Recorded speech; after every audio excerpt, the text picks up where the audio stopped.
દેશભરના હાઈવેને એક જ કનેક્ટિવિટી સાથે જોડવાનો વિશાળ મેગા પ્રોજેક્ટ એટલે મારી પાછળ દેખાતો ભારતમાલા પ્રોજેક્ટ. વાવ થરાદ જિલ્લાની શાન કહી શકાય તેવું થરાદથી જે આ રસ્તો જે સીધો અમૃતસર સુધી જે નેશનલ હાઈવે જઈ રહ્યો છે તે ભારતમાલા પ્રોજેક્ટનો એક હિસ્સો છે. સમગ્ર દેશમાં આ ભારતમાલા પ્રોજેક્ટ એ 83,000 કિલોમીટર લાંબો આ વિશાળ પ્રોજેક્ટ છે અને જેની પાછળ અંદાજિત 10.5 લાખ કરોડનો ખર્ચ કરવામાં આવેલો છે. આ ભારતમાલા જે પ્રોજેક્ટ જે અહીં થરાદથી નીકળી રહી છે, જેના લીધે અહીંના જે સ્થાનિક જે લોકો છે તેમના માટે અનેક રોજગારીની પણ તકો ખુલશે. સાથે સાથે રૂરલ તેમજ ઇન્ટિરિયર અંતરિયાળ વિસ્તારોને પણ સીધા જિલ્લા મથક સુધી અને તેના માર્કેટ સુધી જોડવાનો પણ એક ઉત્તમ પ્રયાસ છે. આ સાથે સાથે આ ભારતમાલા નેશનલ પ્રોજેક્ટના લીધે વાહન વ્યવહારનું ટાઈમિંગ તેમજ વાહન વ્યવહાર પાછળ થતો જે ખર્ચ છે તે પણ ખૂબ જ ઓછો થશે.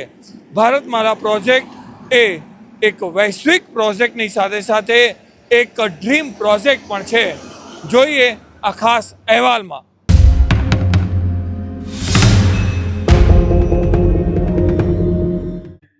ભારતના 550 જિલ્લાઓને જોડતું, દેશભરના 2.2 કરોડ યુવાધનને રોજગારી આપતું અને કાશ્મીરથી કન્યાકુમારી સુધી 87,000 કિલોમીટરની લંબાઈ ધરાવતું નેશનલ હાઈવે ડ્રીમ પ્રોજેક્ટ એટલે દ્રશ્યોમાં દેખાતું આ ખૂબસૂરત ભારતમાલા હાઈવે.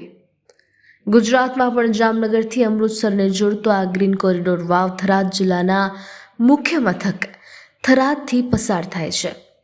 ભારતમાલા વાવ થરાદ જેવા સરહદી પંથકમાં પણ વેપાર, ધંધા, ઉદ્યોગ અને આર્થિક વ્યવહારોને વધુ વેગ મળશે. 2 ઓક્ટોબરથી એટલે કે ગાંધી જયંતિના દિવસથી વાવ થરાદ સરહદી વિસ્તારને નવીન જિલ્લાની ભેટ મળી રહી છે. વાવ થરાદ નવીન જિલ્લો બનવાથી આ વિસ્તાર સરહદી પંથકનો ખૂબ જ વિકાસ થવાની પૂરેપૂરી સંભાવના છે. તેથી જ અમે કહીએ છીએ સરહદી પંથકના સુવર્ણ યુગની આ શરૂઆત થનાર છે. ત્યારે આ વિશે ચર્ચા કરવા માટે આપણી સાથે ઉપસ્થિત છે બનાસકાંઠા જિલ્લાના પૂર્વ સાંસદ અને વાવ થરાદના દિગ્ગજ નેતા તેમજ પૂર્વ મંત્રી પરબતભાઈ પટેલ સાહેબ. પરબત કાકા, સૌથી પહેલાં એ જણાવો, વર્ષોની મહેનત બાદ હવે સરહદી પંથકને નવીન જિલ્લાની ભેટ મળી રહી છે. નમસ્કાર મિત્રો. બનાસકાંઠા જિલ્લામાં વાવ થરાદ નવો જિલ્લો બનતા સરહદી વિસ્તારને નવીન ભેટ મળી છે. મિત્રો, અમારી જે માગણી હતી, અહીંના પ્રજાજનોની જે લાગણી હતી, એ રાજ્યની સરકારે, રાજ્યના મુખ્યમંત્રી શ્રી ભૂપેન્દ્રભાઈ પટેલ અને સરકારે પૂરી કરી છે. ત્યારે સમગ્ર જિલ્લા વતી, જે વખતે બનાસકાંઠા અને થરાદ બંને જિલ્લા વતી રાજ્યના મુખ્યમંત્રીનો હૃદયથી દિલથી આભાર. મિત્રો, વાવ થરાદ નવો જિલ્લો જે બન્યો એના માટે કરીને અમને વહીવટી સરળતા ખૂબ પડશે. કારણ કે થરાદથી અત્યારનું અમારું હેડક્વાર્ટર પાલનપુર 90 કિલોમીટર થાય. થરાદથી મારું સોઈગામ તાલુકા પ્લેસ 130 કિલોમીટર થાય. અને જો ગામડા ગણું તો માવસરી અને મોરવાડા 155 થાય, માવસરી પણ 130 થાય. આ જે અંતર હતું એની જગ્યાએ વાવ થરાદ નવો જિલ્લો બનતા થરાદ હેડક્વાર્ટર રાખતા કરીને થરાદ જિલ્લાના હેડક્વાર્ટરથી એક પણ તાલુકો એવો નથી કે જ્યાં 40 કિલોમીટરથી વધારે અંતર થતું હોય. જેમાં થરાદ તો પ્રોપર આવી ગયું. વાવ 12 કિલોમીટર થરાદથી થાય, સુઈગામ 40 કિલોમીટર થાય, ભાભર 40 કિલોમીટર થાય, દિયોદર 40 કિલોમીટર થાય, લાખણી 22 કિલોમીટર થાય. અને નવીન 2 તાલુકા જે રાજ્ય સરકારે રાહ અને ધરણીધર ઢીમા કર્યા, તો ધરણીધર ઢીમાથી માત્ર 12 કિલોમીટર થરાદ અને રાહથી 22 કિલોમીટર થરાદ. એટલે કે વહીવટી સરળતા ખાતર લોકોને ઘર આંગણે સુવિધા જિલ્લા કક્ષાની મળશે. જે જિલ્લા કક્ષાએ જવું પડતું હતું એ અત્યારે ઘર આંગણે થરાદ ખાતે જ મિત્રો કામ થશે ને, જેથી કરીને પ્રજાની સુખાકારીમાં વધારો થશે.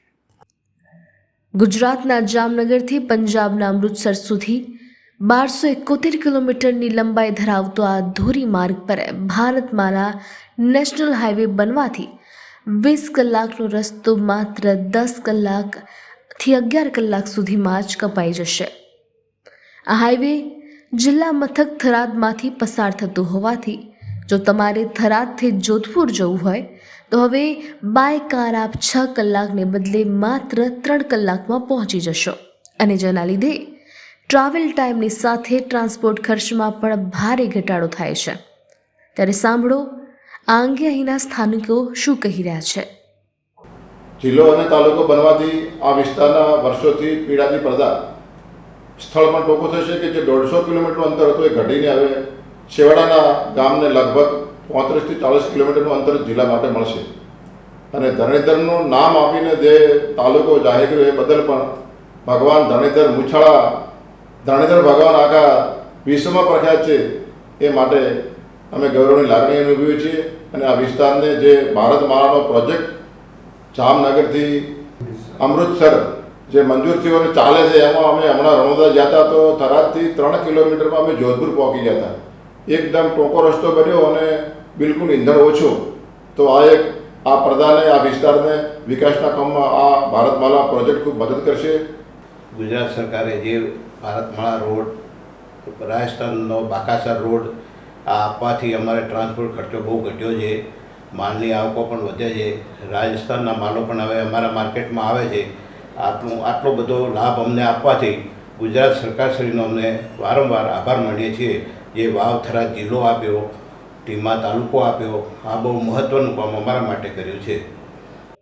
2014થી 2025ના માત્ર એક દાયકામાં જ સરહદી પંથકમાં શરૂ થયેલા ભારતમાલા જેવા અનેકવિધ વિકાસ કાર્યોએ આ વિસ્તારને પ્રગતિના રથ પર પ્રવાસ કરાવવાનું શરૂ કર્યું છે. અને ત્યારે હવે વાવ થરાદને નવીન જિલ્લાની ઓળખ મળવાની સાથે જ સરહદી પંથકનો વિકાસ બુલેટની ગતિ આગળ વધશે. આજની સ્ટોરીમાં બસ આટલું જ. જોતા રહો રખેવાળ ડિજિટલ.